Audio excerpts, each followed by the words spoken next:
काल आ गया है और आप जिस जिस पदार्थ का, जिस व्यक्ति का और जिसका भी चिंतन मनन करते हो, समझना है कि उसी में हमारी गति होती है।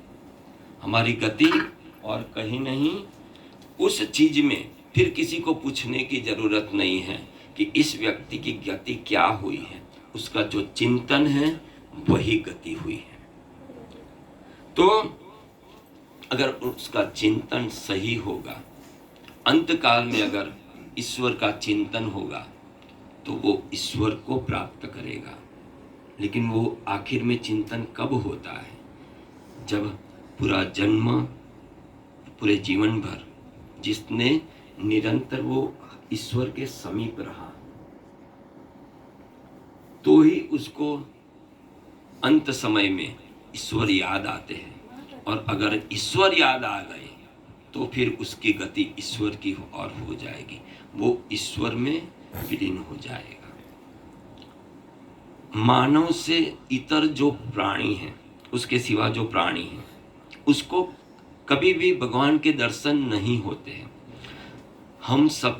हम जो मानव है उसको ही ये भगवान ने मौका दिया है कि हम इस जन्म में ईश्वर की अनुभूति कर सके। स्वर्ग के देवों को भी आप समझ लो, हम लोग कहते हैं कि हम ये पुण्य कर ले तो हमें स्वर्ग मिलेगा, लेकिन पुण्य क्षीण के बाद उसको उस स्वर्ग में से वापस आना पड़ेगा। और स्वर्ग भी कायम नहीं है, उतना समझ लो। जो कहते हैं कि हमें तो स्वर्ग में जाना है, हाँ, जिसको जाना है वो तो जाए, हमें तो स्वर्ग में नहीं जाना है।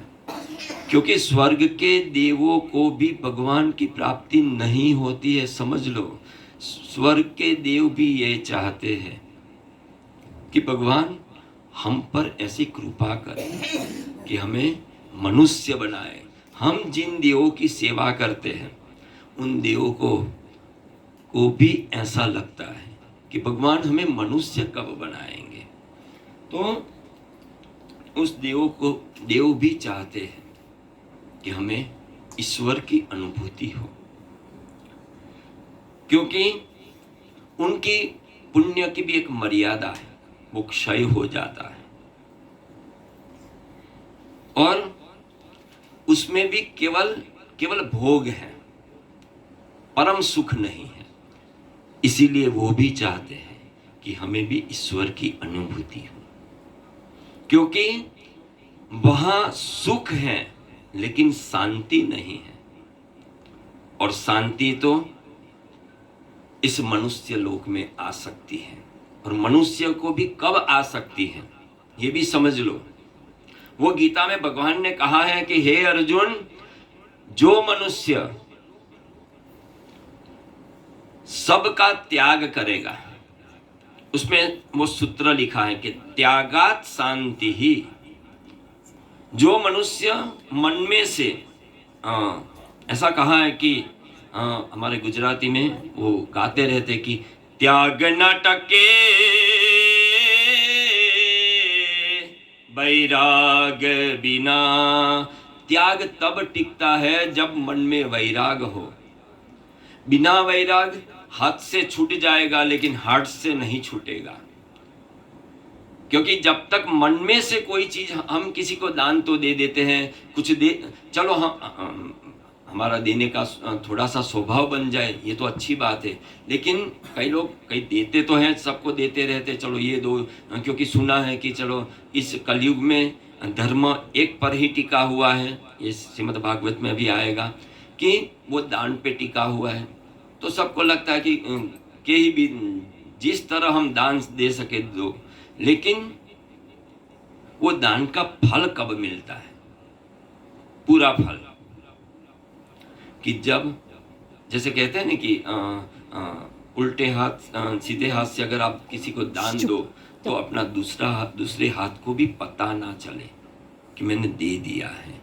ये हार्ट में से छूटना चाहिए, मन में से ये बात निकलनी चाहिए कि मैंने किसी को कुछ दिया है। त्याग उसको कहते हैं जो मन में से छूट जाए। और मन में से छूट गया तो फिर वैराग आने से कोई नहीं रोक सकता। तो और वो आ गया तो हमें परम शांति की प्राप्ति हो सकती है। भगवान कहते हैं कि इससे देव ऐसी इच्छा करते हैं,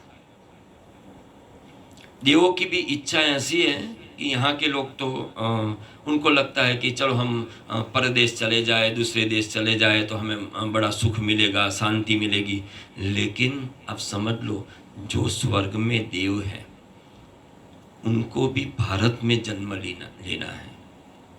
और भारत में भी इस तीर्थों के स्थान पर, जो हम यमुना जी के घाट पे बैठे हैं, गंगा जी के घाट पे, तीर्थों में उस देव को भी आने की इच्छा होती है। वो परदेश जाने की इच्छा नहीं करते हैं, समझ लो।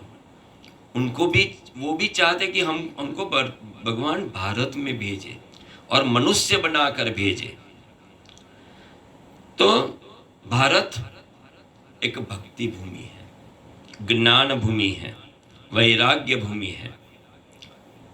क्योंकि स्वर्ग में कथा नहीं है भारत में, और भारत में खास करके इस धरती पर, पूरे भूमंडल पर कथा यहाँ है, स्वर्ग में नहीं है। और इसीलिए, और ज़्यादातर कथा अपने भारत में ही होती है। अब चलो बाहर होती रहती है, लेकिन ज़्यादातर इसी भूमि पर, इसी भारत की भूमि पर वो कथा होती रहती है। तो ये जो देव है वो कथा सुनने की इच्छा करते हैं। क्यों? क्योंकि कथा शब्द का जब हम उसको उल्टा कर दें तो होता है थकान। कथा सुनने से फायदा क्या है कि कई जन्मों से हम थके हुए आए हैं, तो कई जन्मों की थकान इस कथा के द्वारा मिट सकती है। जो थकान उतारे वो कथा।